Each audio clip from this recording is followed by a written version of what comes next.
Welcome to the Education of Debt podcast. I'm Sheena Hogan. I'm so glad you joined. This is a place where I give practical financial tips that anyone can understand and you can begin to implement now. Follow us on social media. Make sure you like, share, subscribe, and turn your notifications on so that you can be aware of any new content that we drop.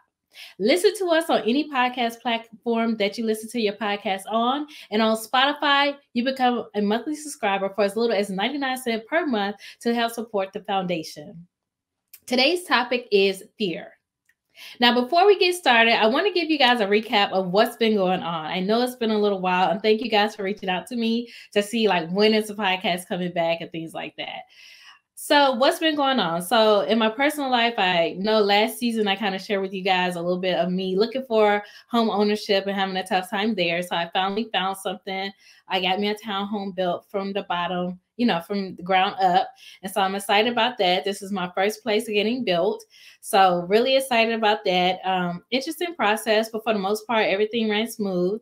I had a few, rejections from the places I was looking at prior to me finding this place. So this place really just stood out to me. I love the view of where I am, and I love the location and everything like that. So I got me a townhome. We've also released our scholarships available to students. So initially we released them to be due March 31st.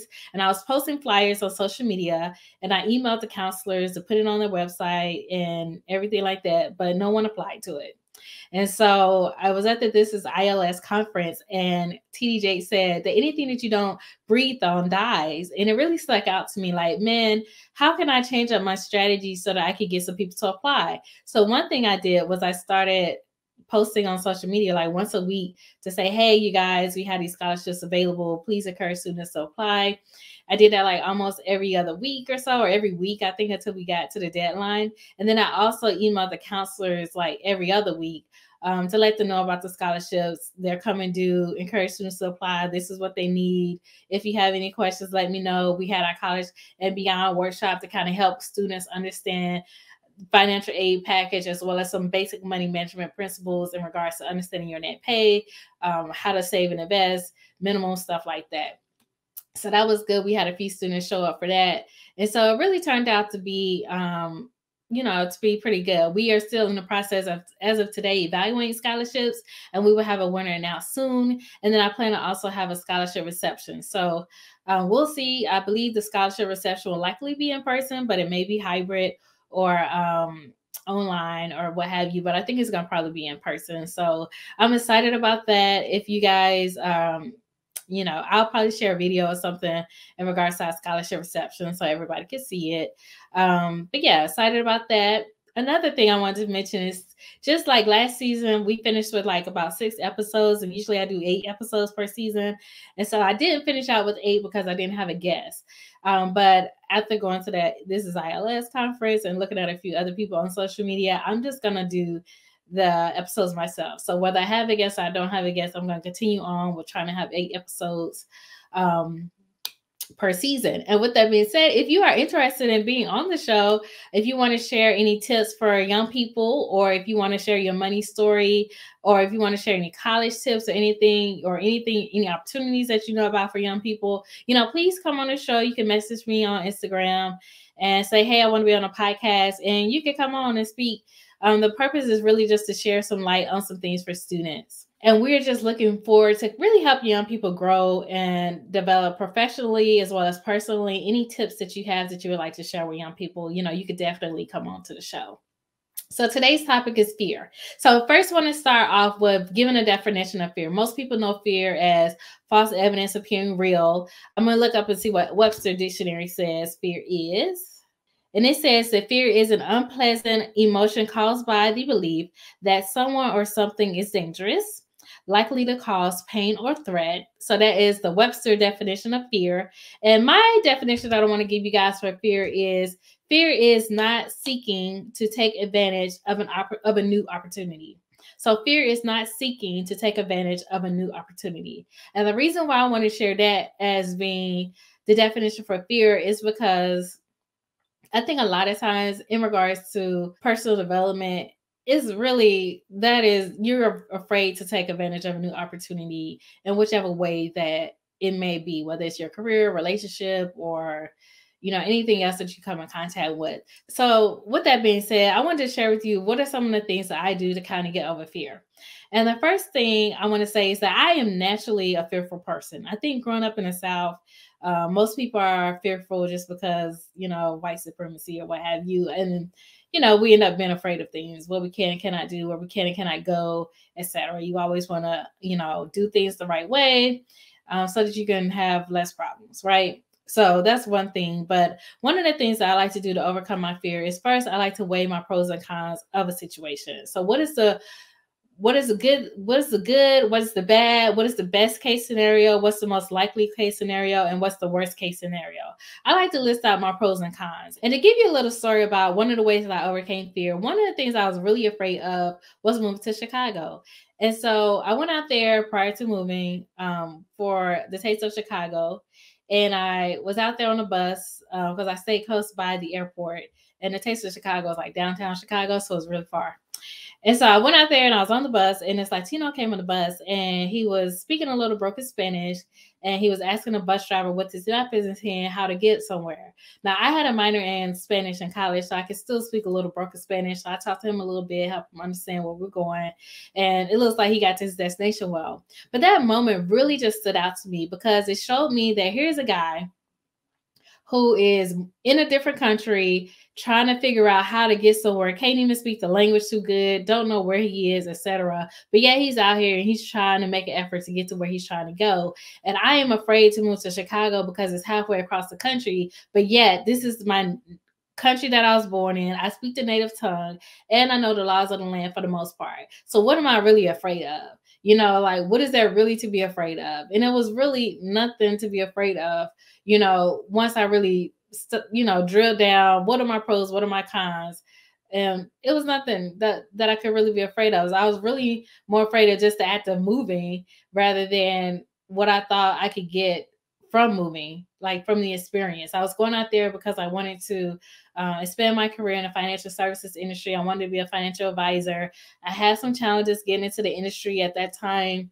You had to, take your exams, and a company had to sponsor you to take the exam to get into the industry. A lot of people didn't want to do that, so they weren't doing that. It was right after the recession, like a couple years after the recession. I had someone who told me they would bring me into the business and mentor me and all this kind of stuff. None of that happened. I ended up in a worse situation dealing with him. And so me moving to Chicago was really an opportunity for me to expand my career in financial services. And here it is all these years later, and I'm still working in the same industry. So apparently it was something that I really wanted to do. I've changed up how I do it. So I'm no longer a financial advisor. I do things in a different way. But at the end of the day, I'm still in the industry, talk to financial advisors about the same type stuff. So that was one of the challenges, one of the big challenges that I had with overcoming fear was my move to Chicago. So again, I listed out my pros and cons, and I thought, what is the best case scenario? What's the worst case scenario? What's most likely to happen? And sure enough, what likely happened is what happened. None of the worst case scenario happened at all.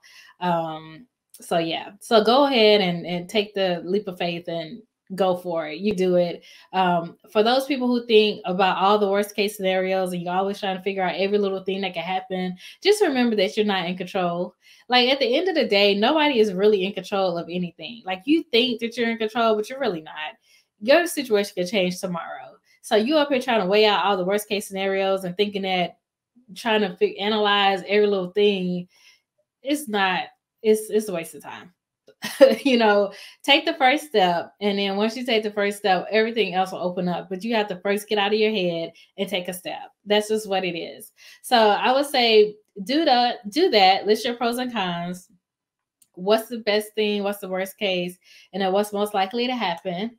Next thing I would say is, again, with the whole analyzing everything and trying to worry about the worst case scenario, I personally don't believe in failure. I believe that if you learn from the experience, then it's really not a failure. And so when you're trying to analyze the worst case scenario and all that kind of stuff, really, even if something bad happens that you didn't plan for or didn't want to happen, just try to think of it like, what did I learn from this situation? How has this made me a better person than the person I was before? Maybe I'm more empathetic. Maybe I'm more patient. Maybe I'm more compassionate. What were some things that I learned from this situation? Maybe I just learned a new way to do something, right? Because sometimes that happens too. You learn a new way to do something by doing all these things. Like, for instance, with this foundation, trying to do these scholarships. Now, when I was in Chicago, I just posted it on the website and we got hits. Here in Charlotte, did not work. So I had to re-strategize. How can I do this to get an impact that I had in Chicago, or to get some applicants, really? Because I had to change up my strategy. So worst case scenario, I don't believe in failure. So therefore, I think if anything, you could just learn a new lesson. So look at it from that standpoint instead of just harping on what was me, the sky's falling out, because really that's probably not gonna happen. This last thing I want to leave with you. Well, no, two more things. The first one is the question, is this belief serving my future, or is it keeping me in the past? Meaning, whatever belief you have about what the worst case scenario is, whatever fear is it serving your future, or is this trying to keep you in your past? Really think about that, because, we all say that we believe in God and we believe in a higher power and all this kind of stuff. But if you believe in God as a Christian, it says his word says that his plans for you are a future and a hope. It says your steps are ordered by the Lord. Again, your steps. So you got to take a step, right?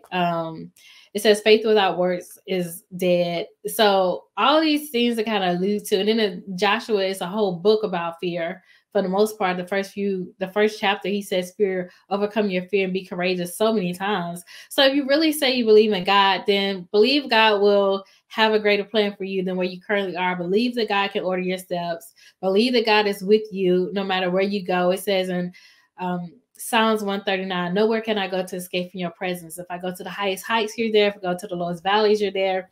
So if you believe all that stuff to be true, if you believe that to be your faith, then go for it. You don't have to worry about being on the main street, the side street, or the back street of God, because he says that he's always with you. Nowhere can you go to escape from his presence. So go ahead and take that leap of faith and go out there and do something new and courageous. Okay, because the reality is time goes by super fast. Life is short. We saw that with this pandemic. And so for you to be living in fear over something that's really small, probably in a big scheme of things, it's really pointless. You're wasting time. So go ahead, take that leap of faith, overcome your fears, and do something that you love or want to do, or something that you're passionate about, because you know that you can do it. You believe in yourself. Put other people around you that support you too. Put people around you that can blow your flame. No, wait. Fan your fame. I think that's the saying. Fan your fame so that your fire will never go out or something. Put people around you that encourage you and motivate you, and try to find different ways and tips and strategies to help, to get to where you're trying to go. And again, if you believe in God, believe that he's going to be there for you at the end of the day. So what are our tips for overcoming fear? I think I should wrap this up now. Is listen out your pros and cons. What's the best case scenario, worst case scenario, and what's most likely to happen? Believe that there is no such thing as failure, because if you learn from the experience, then you learned a new lesson. So you just learned a new strategy to do something. The last thing, ask yourself the question, is this belief serving my future or serving my past? And then if you believe in God and you believe that his word is true, then believe that God can keep you and walk you through any new opportunities that come your way. So you don't have to be afraid, because nowhere can you go to escape from his presence. He's always with you. It doesn't matter if it works out exactly as you planned or it didn't work out as you planned. You know that God will be there to guide you and lead you to your next destination. Thank you again for joining this podcast. If you want to be on a podcast, please, please, please message me on Instagram to let me know you want to be on a podcast, and I will have you on the show. The podcast is more so about helping young people and as they become adults, sharing your money story, any tips you have for them career-wise, personally, anything like that, what you got out of your college experience, etc. Kind of sharing those tips with young people. And so please message me if you want to be on the podcast. And I will end today like I always do. But I am Sheena Ho. Remember to live life, love life, and be well.